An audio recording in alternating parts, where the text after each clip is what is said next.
Hey, so check this out. Let me tell you something I learned about whenever adversity, comes your way. Um, the word talks about how no weapon formed against you shall prosper, and how he will not put more on you which you can bear.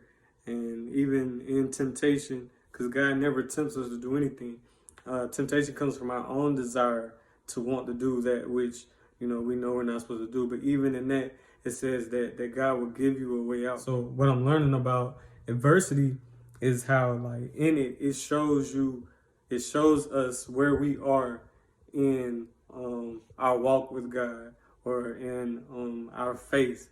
It will either expose you, or it will let you know, like, yeah, I'm on the right path, because that which used to trip me up no longer bothers me. It's no longer a temptation, because that desire for that thing is no longer there. Right. So whenever we reach adversity, it's just another area of growth, which is how we should go into it and perceive it. Because without adversity, like, there is no growth. Without resistance and opposition to what it is that you're supposed to be doing, like, there can be no growth. And then if things always went our way, then there would be no need for God. We wouldn't feel the need to meditate or to pray or to stop and ask God, okay, is this what it is that you have for me? There would be no need to acknowledge Him if things was always going our way. So not only will adversity expose you, but it would also, help you see, like, oh man, I need to grow in this area, because when this happened, I jumped out my body. Versus now, like, when this happened last time, I jumped out my body, but this time I saw it for what it was. And so the enemy can't keep tripping you up with the same thing. Like, the whole, point of living is to grow. We learn, we grow. We make mistakes because nobody is perfect.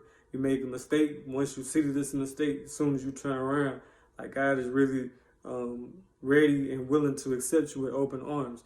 Because there's no temptation and no, struggle that man has not already fallen to. Like, we going through the same things. Like, nobody could point a finger at you and judge you for anything that you've done and that you've gone through. We're all going through the same things. But as we go through it and we learn and we grow, once we share that with each other, it's like, okay, it doesn't have to trip me up. So I'm saying, like, it already tripped somebody else up, and I can learn from their situation, their circumstance, and I know, okay, I don't want to go down this path. Let me go down this path, because this person may have wasted, years of their life. But God always gives His toughest battles to His strongest soldiers. So these people gone through it. Our people have gone through it, so we don't have to repeat that. So we don't have to go through it. There's no way I should be going through the same thing that someone else has already overcome. Once I've seen, like, okay, it ain't working. And that's not to say just because it didn't work out for them doesn't mean it won't work out for you. That's the reason why we have to have the heart of God. That way we'll know. I know what it is that God is telling me to do. But when we are unsure and we move in that uncertainty, when He closes doors, we have to be okay with those closed doors. Be blessed.